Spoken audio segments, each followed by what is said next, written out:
We'd like to welcome all of you today to Saturday's Story.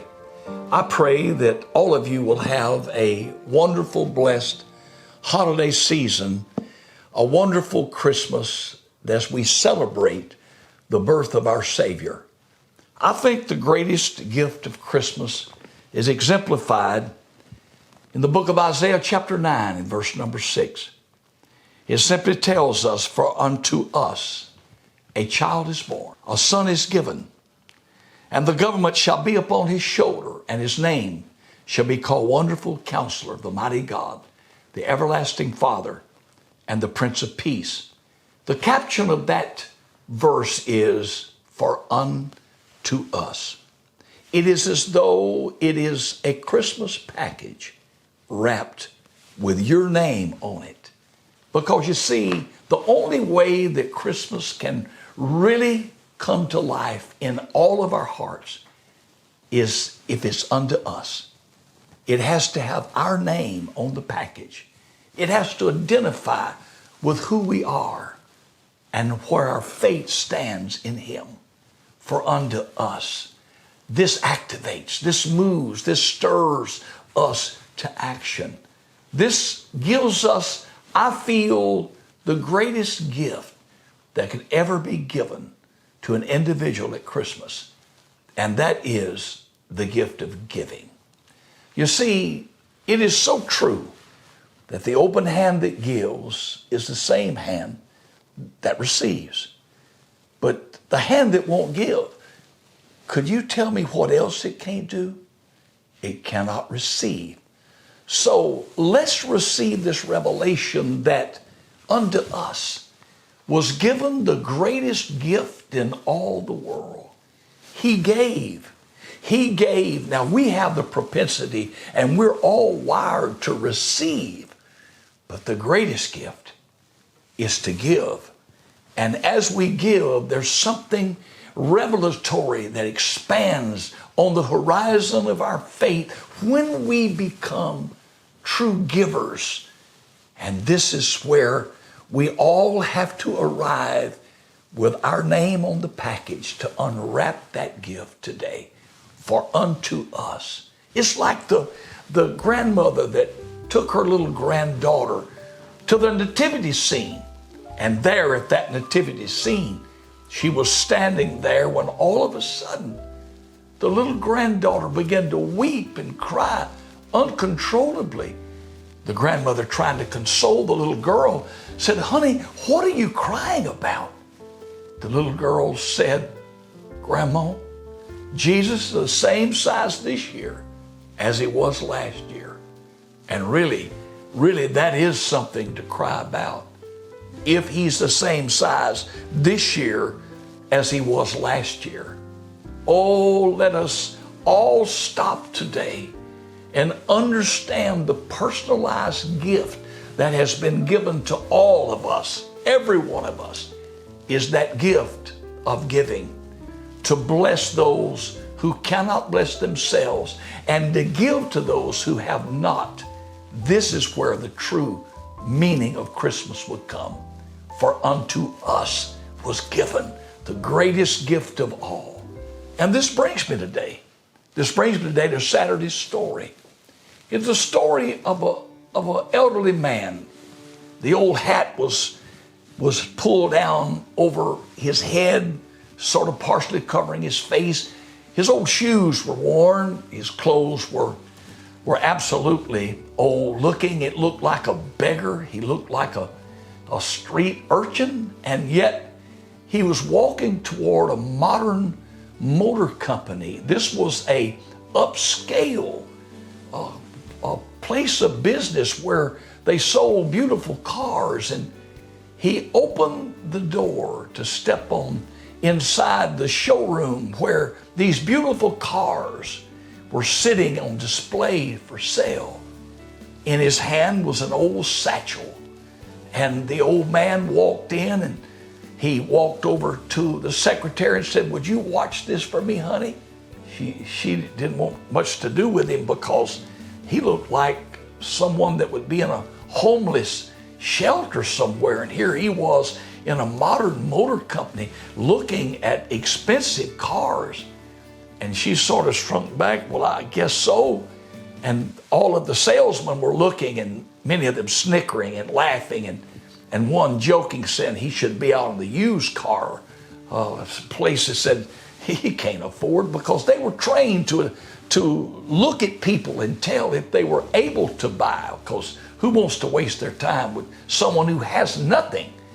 So the manager looks out and sees this man who looked like a bum standing by the new cars. He'd already walked around 3 of them, and he came to a red, shiny, brand new car, which was the most expensive car on the showroom floor.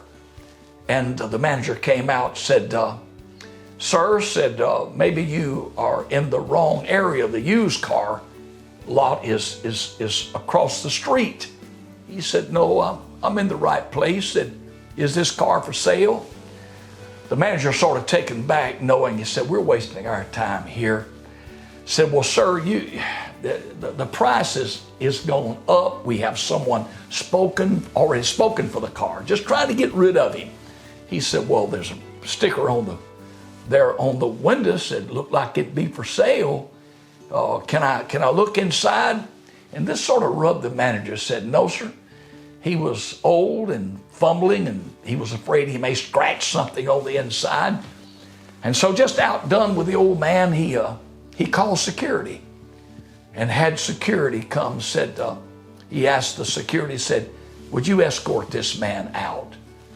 But standing in the background, looking at all of this going on, was a young salesman that was just hired. The young salesman could not believe that the others were making fun of the old man, while the manager was not treating him as a customer, because they were all trained to treat everyone that walked through the door as a customer with respect.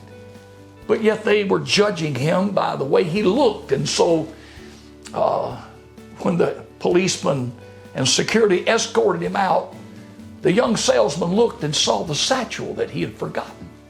He ran and got it, and sure enough, the old man hadn't made it very far. And when he got out there, the old man had tears running down his face, and he was weeping. And the young salesman said, sir, would you please forgive these salesmen and our sales manager. Please, we don't usually treat people this way. So they're judging you by the way you look. And the old man, he simply just bent over and he unzipped the satchel, and inside was $100 bills wrapped in cellophane. And he told the young man how much he had, which was about $4,000 less than what it would take to buy the car. And then he tells him the story of why he wanted the vehicle. He said, my wife is dying with cancer, and said that it's always been her desire and wish to have a new car, and it's Christmas, and I just wanted to make sure that she got this gift for Christmas. So I picked up cans and plastic bottles, and I've done it now for years, and I've taken it to the recycler. I've saved every dollar, and this is what I've got raised.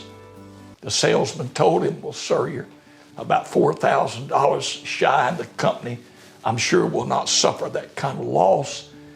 And so he bid the old man farewell as the old man left the parking lot, but he never left the mind of that salesman. He walked back in the car dealership, and sitting at his desk, he couldn't get the old man off his mind, thinking of a dying wife that he had at home, just wanting to get her a Christmas gift that she always wanted. He had told him that she was raised poor and never had a new car, and that was always what she wanted. And he said he was afraid it'd be her last Christmas. He couldn't shake that.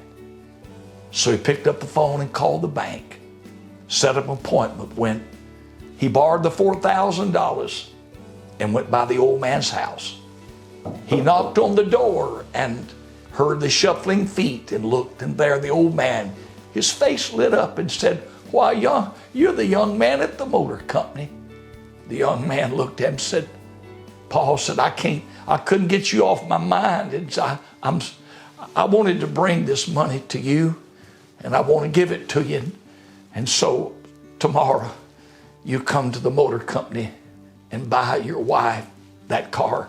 He looked past him and saw her laying on the couch. He saw how frail and how pale that she was, and realized what a condition that she was really in. He said, "You come by tomorrow." And sure enough, the next morning, the old man, but this time he had on a sport coat. He had on nice trousers, a nice shirt, and polished shoes.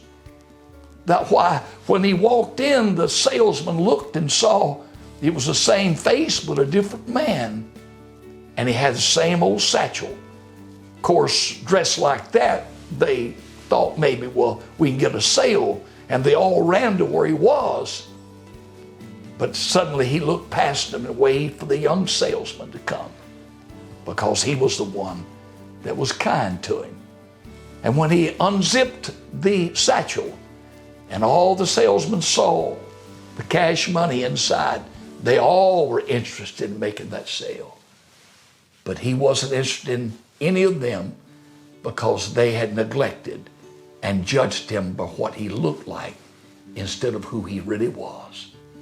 So you see, the young salesman sold him the car, and he explained to him all the features of the vehicle.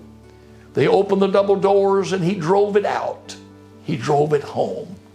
He went in the house and got his wife, led her outside, and when she saw that beautiful red car, tears came in her eyes. It was almost like instantly she went into remission.